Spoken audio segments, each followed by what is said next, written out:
The morning sun beat down mercilessly on the abandoned ranch in rural Pine Hollow, Arkansas, casting long shadows across cracked earth and forgotten dreams. Officer Paul Simmons thought it would be just another routine call. A hiker reported strange noises near an old horse ranch, probably nothing more than raccoons or another drunk trespasser seeking shelter in the decrepit barn that leaned like a tired old man against the relentless sky. But Zeus, his German Shepherd K9 partner, had other plans. The moment they stepped onto that dusty property, something electric shot through the dog's body. His tail went rigid, ears pinned forward, chest rising and falling, with an intensity that made the hair on Paul's neck stand up. Then came the bark. Not the usual alert bark Paul had heard thousands of times in their 5 years together, but something primal, desperate. A sound that seemed to tear through the silence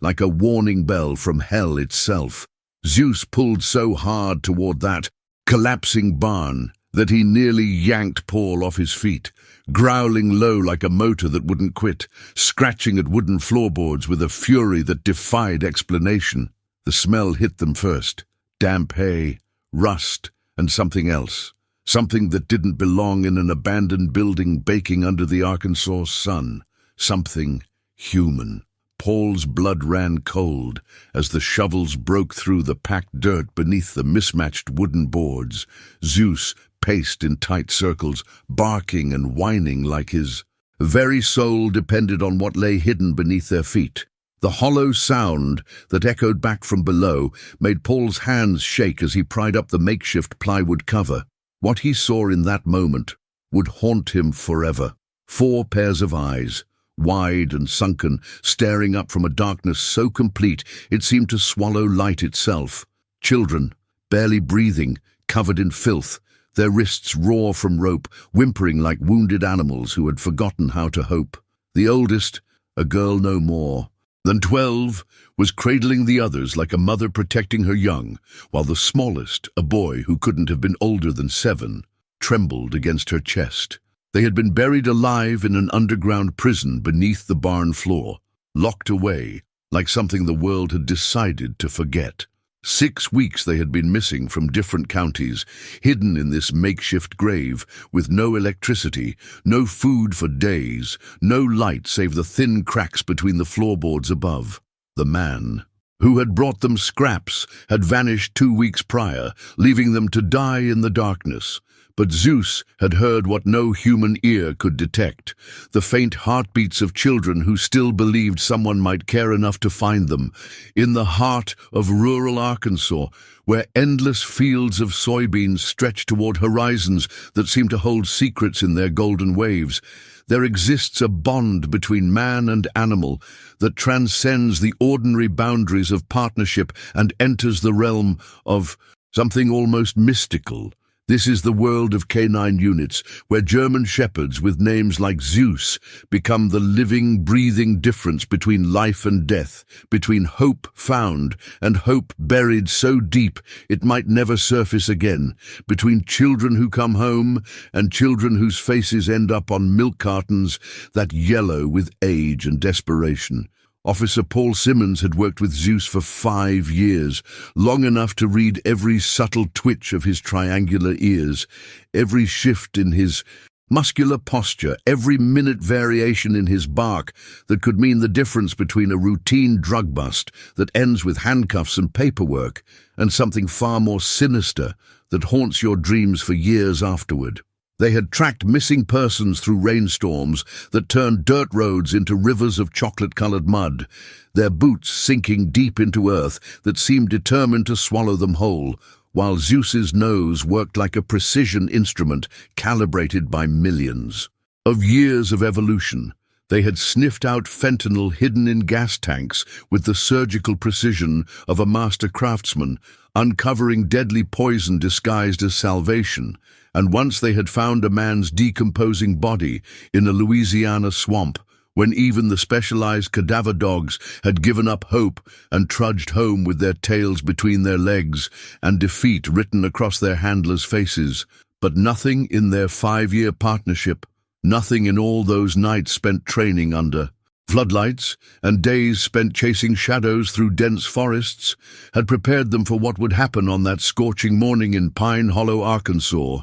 when a simple hiker's casual report of strange noises would lead them down a rabbit hole so dark and twisted it would make national headlines, change the way an entire community understood the meaning of heroism, and prove that sometimes the most important voices belong to those who cannot speak at all. This is the story of how a dog's absolute refusal to stay silent became the voice for children who had been systematically silenced, buried alive in darkness, so complete it seemed to exist in a dimension beyond human comprehension, and how sometimes the greatest acts of courage come not from those who wear shiny badges and carry loaded weapons, but from those who simply refuse to walk away when every fiber of their being screams that something is terribly, catastrophically wrong in a world that has forgotten how to listen. The radio crackled to life at exactly 6:40 a.m. with the kind of electronic static that cuts through morning stillness like a serrated knife through silk, piercing the peaceful Arkansas dawn with the sharp efficiency of routine bureaucracy. Dispatch's voice carried that familiar tone of practiced boredom that comes after years of fielding calls about barking dogs that turn out to be neighbors settling old scores, suspicious shadows that metamorphose into teenagers looking for abandoned places to experiment with stolen beer and mysterious noises that usually reveal themselves to be nothing more than raccoons conducting their nightly raids on garbage cans left unguarded. This particular call seemed to fit the pattern perfectly. A hiker passing through the backwoods had reported strange sounds emanating from the vicinity of the old Hartwell Ranch outside county lines. The kind of half-hearted report that typically merited a leisurely drive-by inspection and a quick visual sweep of the perimeter before moving on to more pressing matters like speeding tickets and domestic disputes. Officer Paul Simmons was already positioned in the general area, running Zeus through his weekly training regimen in the expansive, empty lot behind Miller's feed store, a patch of packed earth that had been transformed into an obstacle course designed to keep both man and dog sharp as surgical instruments. The German Shepherd moved with the fluid grace of a natural athlete in his absolute prime, his coat gleaming like polished bronze in the slanted rays of early sunlight that painted everything in shades of gold and amber. Every muscle rippled beneath fur, as dense and rich as winter velvet, as he cleared hurdles with inches to spare and wove through orange traffic cones with an intensity and focus that never failed to remind Paul why this particular dog was worth more than most of the human officers on his force. When the call filtered through their radio with its casual urgency, Paul figured they might as well swing by the Hartwell property since they were already out in the field anyway. Maybe give Zeus a chance to stretch his legs on unfamiliar terrain and get some real-world practice that couldn't be replicated on any training course. The drive took them down narrow, winding country roads, flanked by fields that seemed to stretch endlessly toward distant mountains that resembled sleeping giants silhouetted against a sky the color of old pewter. The Hartwell place had been abandoned for years, possibly decades, one of those properties that rural Arkansas seemed to collect like old scars on weathered skin, silent reminders of agricultural dreams that had withered and died under the relentless combination of scorching sun and economic realities that crushed small family farmers like insects beneath the heel of corporate agriculture. The Hartwell Ranch sprawled before them like a monument to forgotten dreams, its boundaries marked by fence posts that leaned at drunken angles, weathered wood bleached bone white by decades of Arkansas summers that could melt asphalt and crack foundations with their relentless intensity. Paul guided the patrol car down the rutted dirt driveway, feeling every pothole and washout through the steering wheel as dust clouds billowed behind them like brown smoke signals announcing their arrival to whatever ghosts might still inhabit this forsaken place. The main house stood boarded up and defiant against time, its windows covered with sheets of plywood that had warped and split over the years, creating gaps just wide enough for curious eyes to peer into darkness that seemed to swallow light and hope with equal efficiency. What had once been a wraparound porch now sagged like the shoulders of a man beaten down by life, its roof supported by posts that looked ready to surrender to gravity at any moment.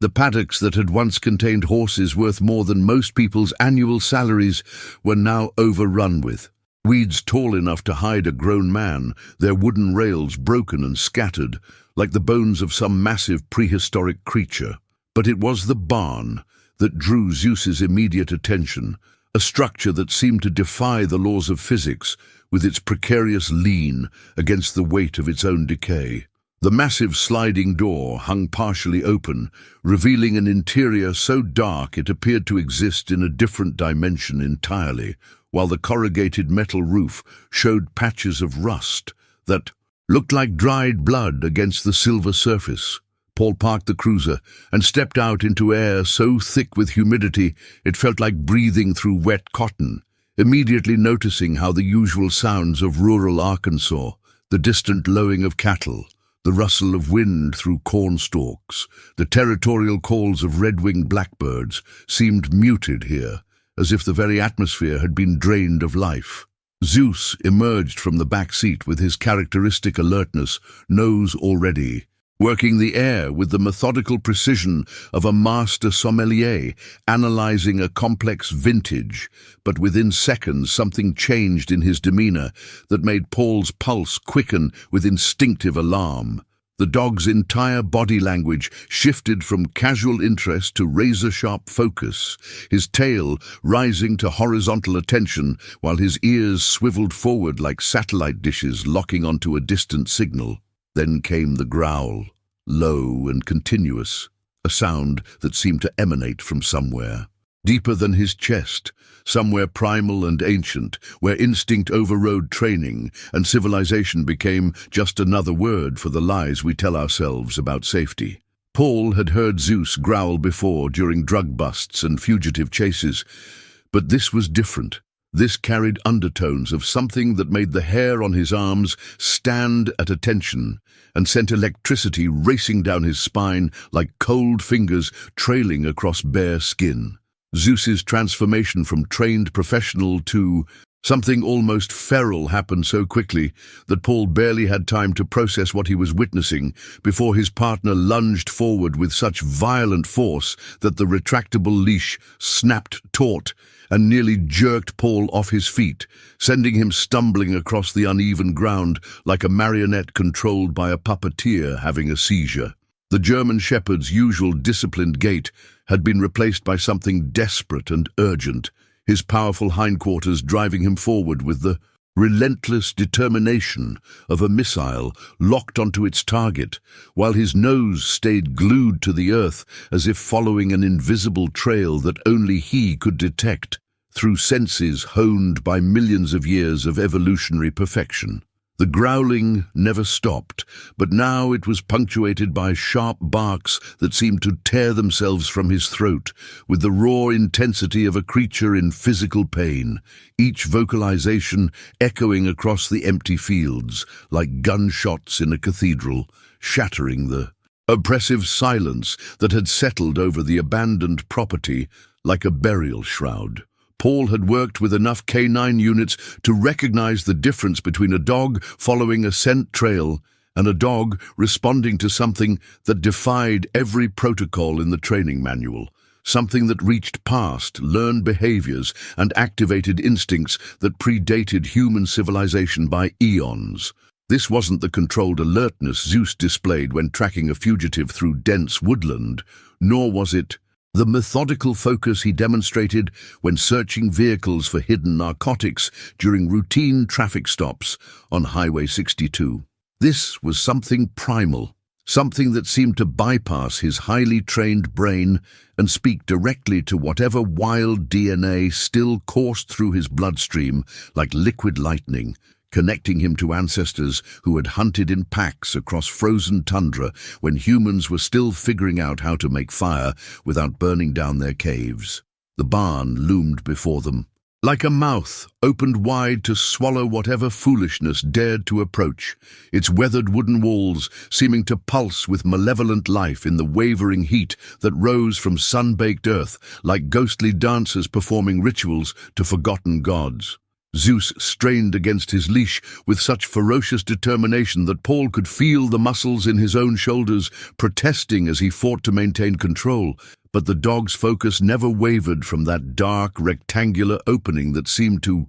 promise answers to questions nobody wanted to ask. Then came the moment that would replay in Paul's nightmares for months afterward. Zeus suddenly stopped his forward momentum and instead began pawing frantically at a section of the barn's wooden floor that looked identical to every other weathered plank surrounding it, his claws scraping against sun-bleached timber with the desperate intensity of a creature trying to dig its way out of hell itself, while his barks evolved into something that sounded disturbingly like human screams filtered through canine vocal cords. Paul's hands trembled as he radioed for backup, his voice barely managing to maintain the professional composure that years of police training had drilled into his muscle memory. But even as he spoke the words, "Something's got him going," into the crackling receiver, he could hear the uncertainty bleeding through his carefully controlled tone, like water seeping through cracks in a dam under pressure.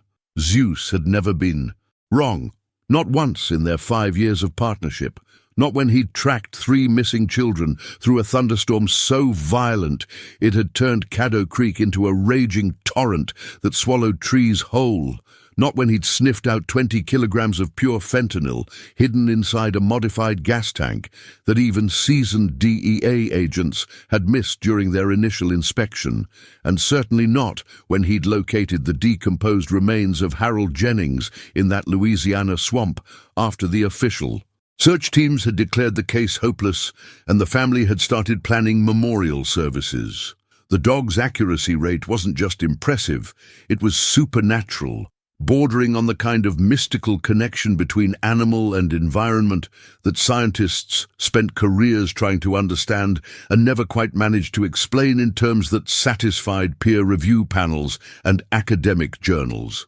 So when Zeus began clawing at that particular section of barn flooring with the frantic desperation of a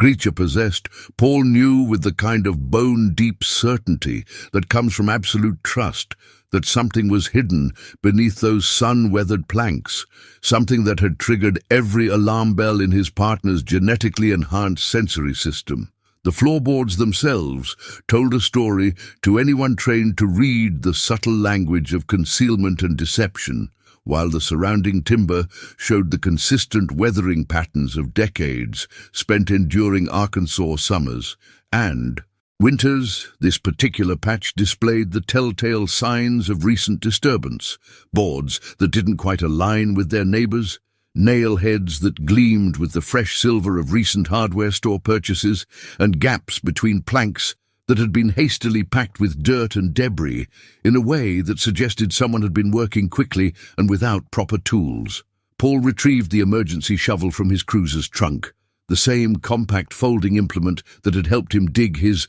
patrol car out of mud banks during flash floods and clear fallen branches from roadways after tornado touchdowns. But as he began prying at the suspicious floorboards, he could feel Zeus's excitement reaching fever pitch, the dog's barking becoming so intense and continuous that it seemed to vibrate through the very foundations of the barn like some kind of biological earthquake detector, responding to seismic activity that human instruments couldn't measure. The boards came up with surprisingly little resistance, almost as if they had been designed for easy removal, revealing packed earth underneath that felt different beneath Paul's probing fingers, softer and more recently disturbed than the hard-packed clay that characterized most of rural Arkansas soil after decades of compression under the weight of agricultural equipment and livestock. The shovel bit into the soft earth with a sound that seemed unnaturally loud in the oppressive silence of the barn,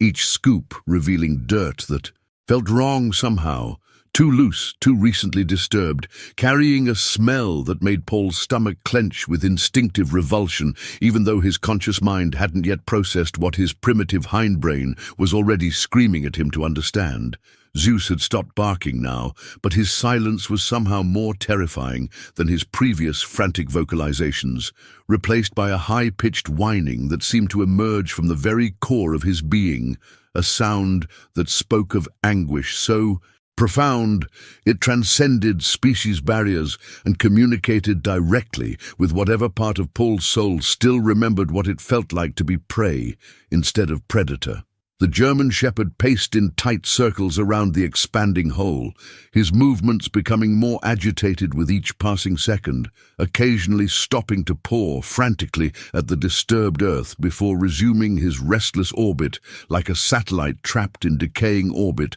around a planet that was slowly pulling him toward destruction. 3 feet down, Paul's shovel struck something that wasn't dirt, something that resonated with the hollow sound of metal meeting wood, a sound that made his blood turn to ice water in his veins and sent his heart hammering against his ribcage with such force he was certain it could be heard echoing across the empty fields that surrounded this godforsaken place. His hands, slick with sweat despite the morning coolness that still lingered in the barn's shadowy interior, fumbled for purchase on what revealed itself to be a sheet of plywood, rough cut and hastily nailed into place with hardware that gleamed silver against the weathered wood like fresh scars on ancient skin. The makeshift cover had been weighted down with bags of what felt like sand or concrete mix, heavy enough to prevent any upward pressure from dislodging it, but light enough for one person to manage during installation,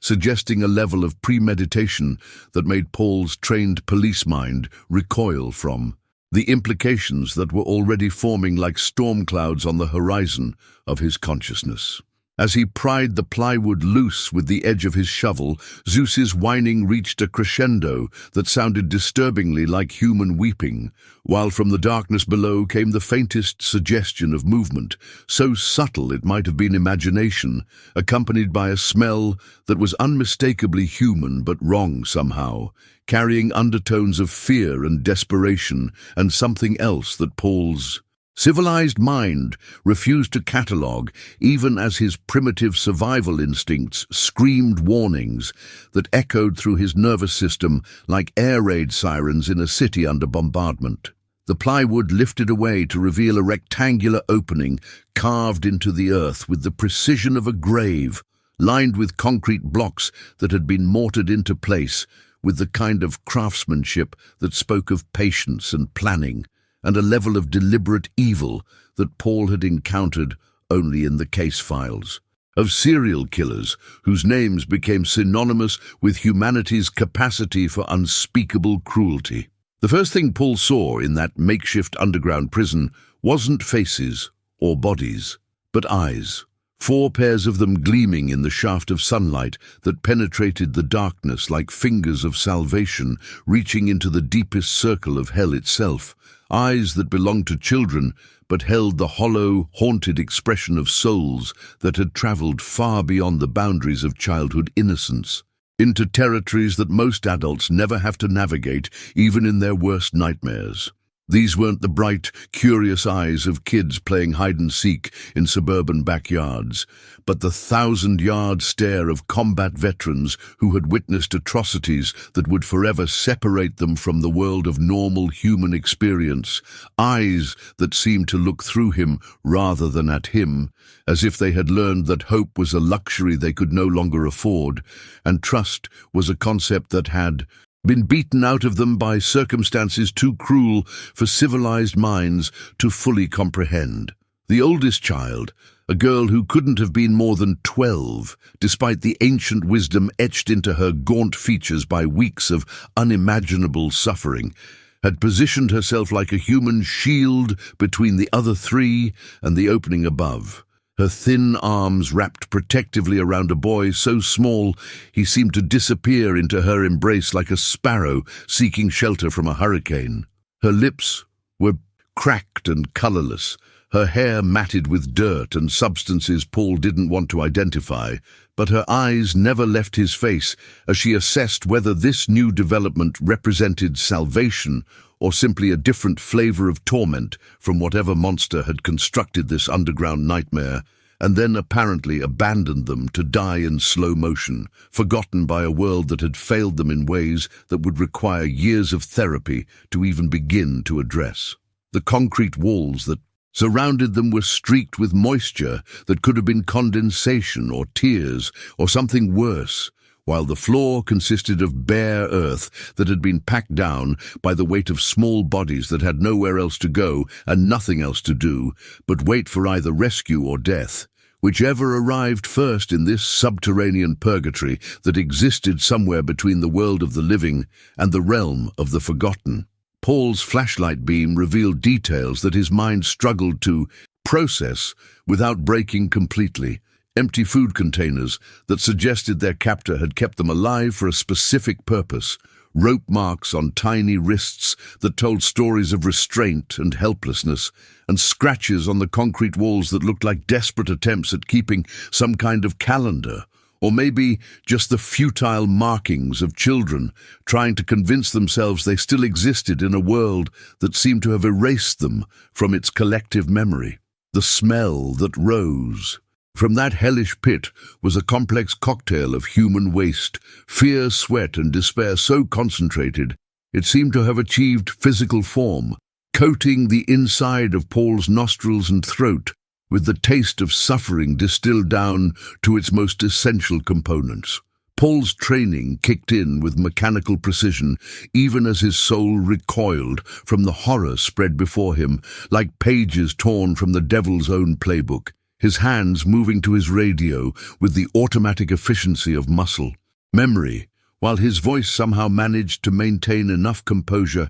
to communicate the essential information, despite the fact that his entire worldview had just been shattered like glass against concrete and reassembled into something darker and more fragile than before. The words that emerged from his throat sounded foreign even to his own ears as he requested immediate backup, paramedics, child services, and every other agency that might possess even the faintest hope of helping these broken little souls climb back from whatever psychological abyss they had been forced to inhabit during their weeks of captivity in this handmade hell that some monster had constructed with the patience and attention to detail of a craftsman building a cathedral to human suffering. Zeus had gone completely silent now, no longer barking or whining, but instead lying flat on his belly at the edge of the opening, his massive head extended down into the darkness as far as his anatomy would allow, making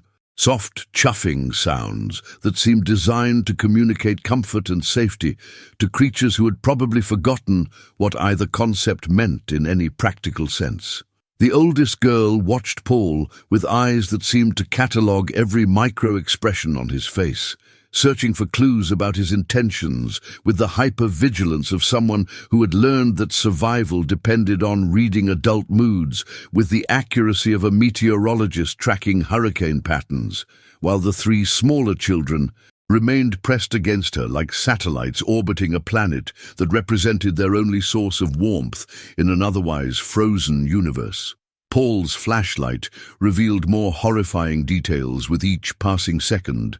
A bucket in the corner that served purposes too grim to contemplate, scratches on the walls that spelled out names and dates in childish handwriting that looked like epitaphs carved on tombstones, and worst of all, a small pile of drawings executed in crayon on scraps of cardboard that depicted stick figures with enormous eyes and mouths opened in silent screams, artistic expressions of trauma that would probably end up as evidence in court cases that would make seasoned prosecutors weep in bathroom stalls during recess. The concrete blocks that lined their prison showed tool marks consistent with professional masonry work, suggesting their captor had invested significant time and money into creating a space specifically designed to hold children while remaining completely invisible to casual inspection. a level of premeditation that made Paul's law enforcement experience curdle in his stomach like spoiled milk exposed to acid rain. When he finally managed to lower himself into the pit, moving with the careful deliberation of a bomb disposal expert approaching an unstable device, the children flinched away from him, as if his very presence carried the potential for new varieties of pain they hadn't yet been forced to endure. The sound of approaching. Sirens began as a distant whisper across the Arkansas countryside, gradually swelling into a symphony of electronic urgency that cut through the oppressive silence of the abandoned ranch, like cavalry trumpets, announcing the arrival of forces that might actually possess the power to transform this nightmare into something resembling a rescue operation, rather than a recovery mission for tiny corpses that would haunt everyone involved for decades to come. Paul remained crouched in that concrete-lined pit, speaking in the softest voice he could manage while fighting the urge to vomit as waves of claustrophobic terror washed over him in sympathy with what these children must have experienced during endless hours of darkness, punctuated only by the occasional appearance of their captor bearing scraps of food that probably felt more like mockery than mercy. The paramedics arrived first, their red and white ambulance kicking up clouds of dust that hung in the still air like incense. Burned in tribute to suffering, followed immediately by additional patrol cars whose occupants emerged with expressions that shifted from routine professionalism to slack-jawed horror as they processed what Paul was trying to explain over radio channels that suddenly seemed inadequate for conveying information about crimes that existed somewhere beyond the normal parameters of human evil. Zeus maintained his vigil at the edge of the opening, occasionally extending his massive head downward to make soft, reassuring sounds that seemed to comfort the children more than any words the adults might offer. His K9 intuition apparently better calibrated for communicating safety to traumatized young minds than all the crisis intervention training that law enforcement agencies could provide. The extraction process required the kind of delicate coordination typically reserved for archaeological excavations or bomb disposal operations, with each child lifted carefully from their underground prison while paramedics assessed vitals and social workers tried to establish minimal communication with victims whose capacity for trust had been systematically demolished by weeks of captivity that had taught them adults were sources of pain rather than protection. The oldest girl spoke first, her voice barely audible above the controlled chaos of the rescue operation, whispering words that would replay in Paul's mind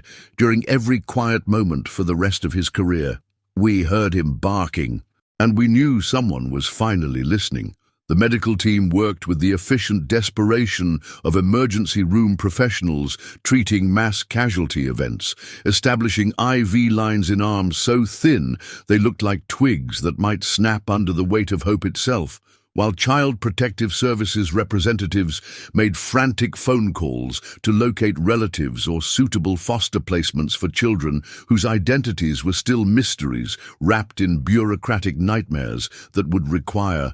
weeks of detective work to unravel. Zeus followed the stretchers to the ambulances with the protective intensity of a guardian angel wearing fur, his presence seeming to provide the only consistent source of comfort that the children could accept without flinching. The investigation that followed the rescue unfolded like a jigsaw puzzle assembled from pieces cut out of nightmares, each new discovery adding layers of complexity to a case that seemed designed to challenge every assumption about human nature that seasoned law enforcement professionals used as psychological armor against the darkest aspects of their chosen profession. The forensic team that descended upon the abandoned ranch worked with the meticulous care of archaeologists excavating a crime scene that had been constructed with the deliberate precision of someone who understood exactly how to avoid leaving traces that might lead back to his identity.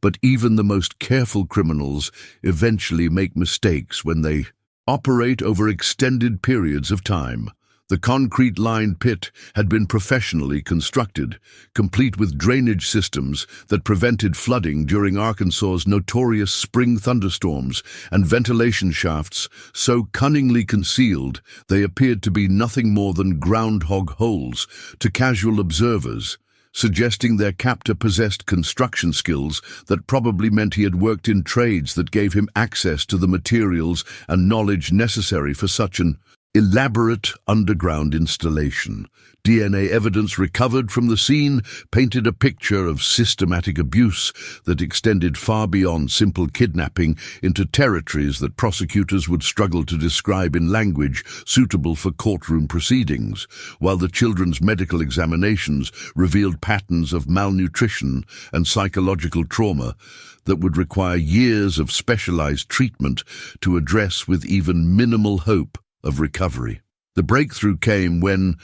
investigators discovered tire tracks in a remote section of woodland approximately 3 miles from the ranch. Tracks that belonged to a pickup truck whose registered owner had died in a single-vehicle accident exactly 2 weeks before the children were discovered, his body found behind the wheel of his crashed vehicle with injuries consistent with someone who had been driving at high speed while experiencing some form of medical emergency that caused him to lose control and slam into a stand of old-growth pine trees with enough force to crush his skull like an eggshell. The truck's contents told a story that made even veteran detectives reach for bottles of antacid as they processed evidence that included restraining devices, sedatives that required veterinary licenses to purchase, and most damning of all, surveillance photographs of playgrounds and school bus stops taken with telephoto lenses from distances that allowed the photographer to remain invisible while studying potential. Victims with the patience of a predator who understood that successful hunting required careful observation of prey animals' behavioral patterns. Dental records confirmed the dead man's identity as Marcus Webb, 43 years old, unemployed construction worker with no criminal history and no known associates who might have been aware of his underground activities. A ghost who had managed to kidnap 4 children from different counties without triggering any coordinated law enforcement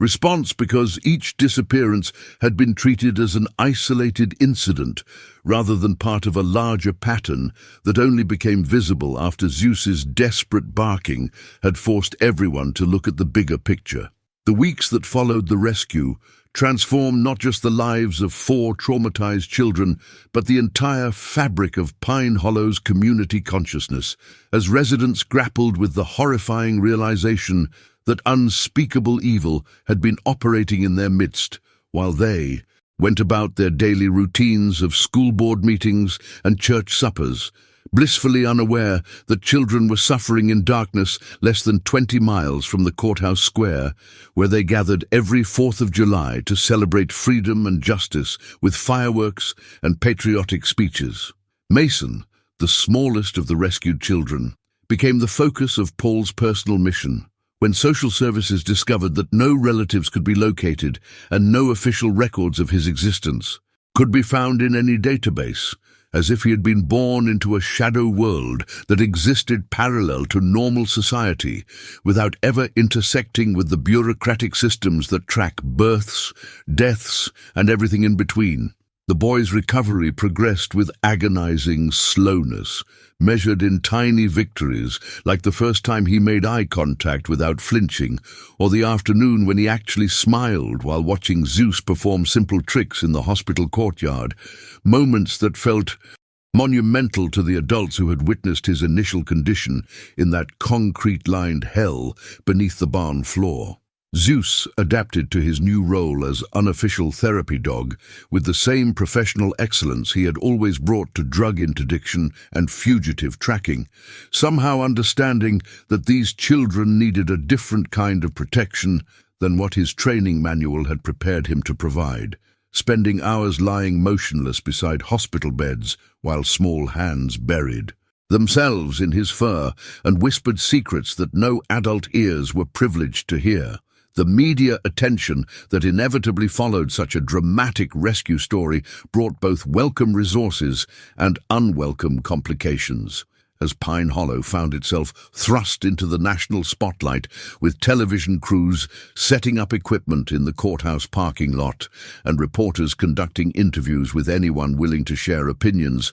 about how such a tragedy could have remained hidden for so long in a community where everybody supposedly knew everybody else's business. Paul struggled with his newfound celebrity status, declining most interview requests while focusing his energy on the practical challenges of helping Mason navigate a world that probably felt more dangerous and unpredictable than the underground prison, where at least the threats had been clearly defined and the survival requirements were brutally simple. The other 3 children were gradually placed with relatives or specialized foster families equipped to handle the complex psychological needs of trauma survivors, but Mason remained in legal limbo while bureaucrats debated his future and therapists worked to unlock whatever memories might provide clues about his origins. A process complicated by the fact that severe trauma often erases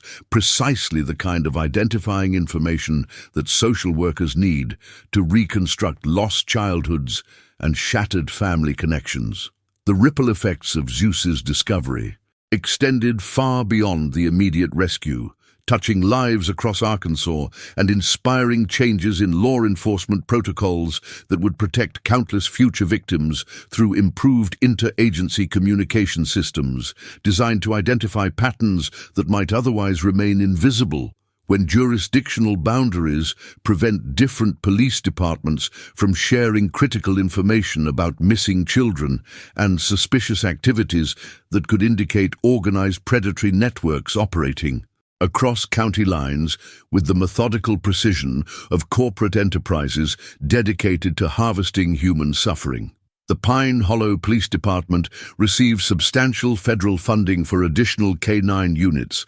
after Zeus's success demonstrated the irreplaceable value of K9 partners in investigations where human senses proved inadequate to detect evidence that existed beyond the normal spectrum of observation, leading to the establishment of a regional training facility where dogs and handlers from across multiple states could develop the kind of intuitive partnership that had made the difference between life and death on that scorching morning when a routine call became a miracle wrapped in fur and delivered through the ancient bond between humans and animals that predates civilization itself. Dr. Sarah Chen, the internationally renowned child psychologist who worked with all 4 rescued children during their recovery process, published groundbreaking research about the role that animals played in trauma recovery, documenting how Zeus's presence accelerated healing processes in ways that traditional therapy techniques could not replicate. Her work becoming required reading in veterinary schools and psychology programs across the country as mental health professionals recognized that the bond between humans and animals contained therapeutic properties that science was only beginning to understand, despite thousands of years of anecdotal evidence supporting the healing power of interspecies relationships. The abandoned ranch property was eventually purchased by a non-profit organization founded by parents whose own children had fallen victim to predators, families who understood that healing sometimes requires transforming places of horror into sanctuaries of hope, where survivors can confront their demons in environments designed to promote recovery rather than re-traumatization through exposure to reminders of their worst experiences. The organization demolished every structure on the property with ceremonial explosives that drew crowds of supporters who cheered as the barn that had concealed so much suffering collapsed into rubble that was immediately hauled away and buried in an unmarked location where it could never again serve as a shrine to evil or a pilgrimage site for twisted individuals who might glorify the crimes that had been committed within its walls. In place of the demolished buildings, landscape architects created a memorial garden where families could visit to honor children who had been lost to predators and celebrate those who had been found. The centerpiece being a bronze statue of a German shepherd with one paw raised and ears alert, eternally listening for voices that others might miss, surrounded by benches inscribed with the names of missing children whose cases remained unsolved and whose families still hoped for the kind of miracle that had saved Mason and his fellow survivors from disappearing forever. Into the darkness that swallows so many innocents without leaving traces that investigators can follow back to their tormentors. Local schools across the region implemented comprehensive new safety programs that taught children to recognize warning signs and trust their instincts when adults behaved in ways that felt wrong, while parents learned to pay closer attention to their children's activities and whereabouts without becoming so overprotective that normal childhood development became impossible in communities where stranger danger had evolved from abstract concern into tangible reality that required constant vigilance without paranoia. The annual Zeus Day celebration began 3 years after the rescue, bringing together K9 units from across the region for demonstrations and training exercises that showcased the incredible capabilities of working dogs, while raising funds for organizations that provided therapy animals to hospitals, schools, and counseling centers where traumatized children needed the kind of unconditional acceptance that only animals seemed capable of offering, without judgment, pity, or the complex emotional baggage that human helpers inevitably brought to therapeutic relationships despite their best professional intentions. Officer Paul Simmons received numerous awards and commendations for his role in the rescue, including recognition from the governor of Arkansas and an invitation to speak at the FBI's annual conference on crimes against children. But he consistently deflected praise toward Zeus, insisting that human heroes simply follow where their four-legged partners lead them toward discoveries that might otherwise remain hidden in darkness until it was too late for intervention to make any difference in outcomes that could haunt communities for generations after the immediate crisis had passed into memory and become just another cautionary tale told in hushed voices when parents gathered to discuss the unthinkable, possibilities that lurked beyond the protective boundaries of their carefully constructed suburban illusions of safety and security. 5 years have passed since Zeus's desperate barking shattered the oppressive silence that had concealed one of Arkansas's most horrific crimes, and the German shepherd now moves with the slightly stiffened gait of a veteran warrior whose body bears the invisible scars of service that extended far beyond the normal boundaries of police work into territories where courage is measured not in bullets fired or arrests made, but in the willingness to listen when others choose to remain deaf to sounds that challenge our comfortable assumptions about the safety of the world we inhabit and the monsters that walk among us wearing masks of ordinary humanity. Mason, now 12 years old and legally adopted by Paul Simmons through a process that required mountains of paperwork and months of psychological evaluations, has grown into a quiet boy whose eyes still hold shadows of experiences that no child should carry, but who has learned to smile genuine smiles and trust selected adults enough to accept hugs without flinching, progress that therapists describe as miraculous, considering the depth of trauma that once threatened to swallow his developing personality, like quicksand, consuming everything that ventured too close to its deceptively calm surface, where death waited with infinite patience. The other 3 children have found their own paths toward healing, with varying degrees of success that remind everyone involved that recovery from severe trauma follows no predictable timeline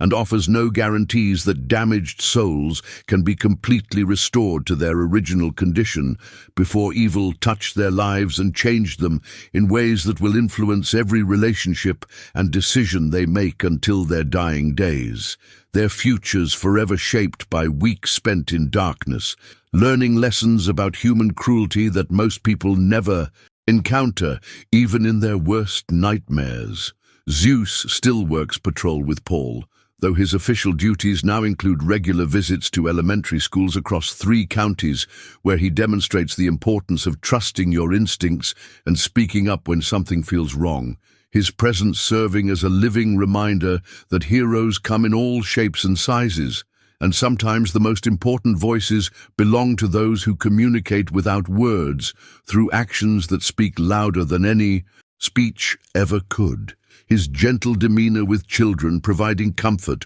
that no human counselor could replicate. The annual memorial service held at the site where the barn once stood has become a pilgrimage destination for families whose own children disappeared into the void of predatory evil. Parents who travel hundreds of miles to stand in that peaceful garden and whisper prayers to a bronze statue of a dog whose ears remain forever alert, listening for voices that others might miss in the cacophony of modern life that drowns out whispers of suffering with the noise of willful ignorance and deliberate blindness to horrors that exist in plain sight for those brave enough to acknowledge them. But perhaps the most haunting aspect of this story lies not in its dramatic rescue or its triumphant recovery, but in the questions that remain forever unanswered in the darkness that still exists beyond the reach of even the most sensitive canine noses and the most dedicated human hearts. Questions that follow investigators home at night and whisper through their dreams like ghosts of children who might still be waiting for salvation that may never come. How many other Marcus Webbs are operating in the shadows of rural communities where isolation provides perfect cover for predators who understand that missing children from broken families often disappear into bureaucratic cracks without generating the kind of sustained investigation that wealthy suburban kidnapping cases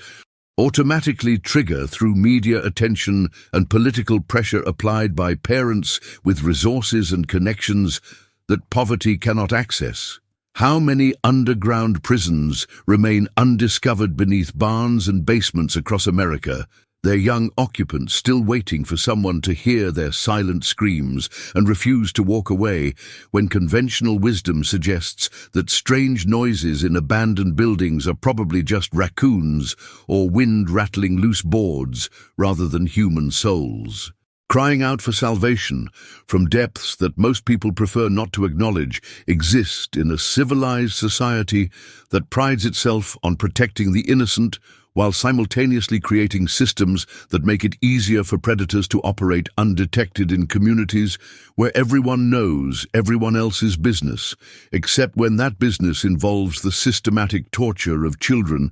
whose disappearances are explained away as runaways or custody disputes, rather than evidence of evil so profound it challenges our fundamental beliefs about human nature and the adequacy of our protective institutions.